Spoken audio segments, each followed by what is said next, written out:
तो देवी देवता भूत प्रेत दूसरा शरीर कैसे धारण करते हैं? किसी के अंदर प्रवेश हो जाता है।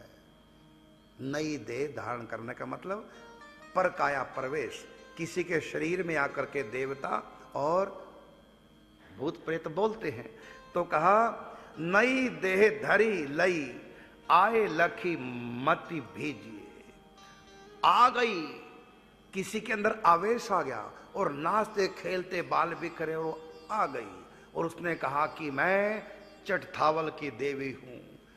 चरणों में गिर गई वेद व्यास जी को, मुझको क्षमा कर दीजिए, मेरे कारण से आप प्रभु के प्यारे भूखे सो रहे हैं।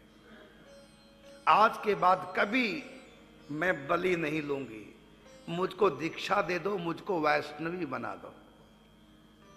मेरी पूजा अब फूल पताशों से नारियल से होगी, बलि से नहीं। मुझको वैष्णवी बना दो।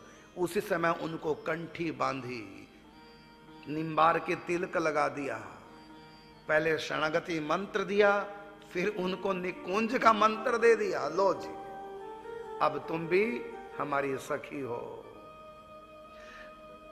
तो करो जो रसोई, कौन करे कछु और। भाई करो जो, अब रसोई करो। पहले तो उन्होंने कहा कि हम रसोई कैसे करें, यहां तो तब देवी ने कहा मुझको कंठी बांध दो, मुझको अपनी शिष्य बना लो। तब उनको शिष्य बनाया और उसके बाद आवेश समाप्त। अब देवी ने एक खेल और किया। जो वहां के प्रधान थे जिन्होंने बलि दी थी, किसी दूसरे में आवेश आया, पुरुष में, वो तो अलग आवेश था, ये अलग आवेश। अब दूसरे में आवेश आया पुरुष में देवी का, और वहां से भागी मंदिर से देवी।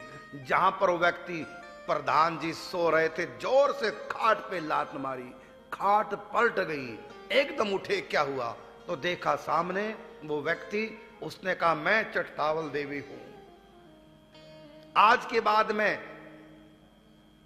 बलि नहीं लूंगी। मैंने कंठी पहन ली, मैं निम्बार की दीक्षा मैंने ले ली, मैं श्री हरि व्यास देवाचार्य जी की शिष्य हो गई, और तुम सब भी उनके शिष्य बनो, अपना उद्धार चाहते हो तो सब उसी समय जाते हैं। पूरे गांव को कह दिया ऐसे ऐसे देवी मैया आई है, आज के बाद कभी बलि नहीं चढ़ेगी, अब नारियल बतासे से पूजा होगी, अब सब दीक्षा लो, मातेश्वरी का ये आज्ञा हुई है।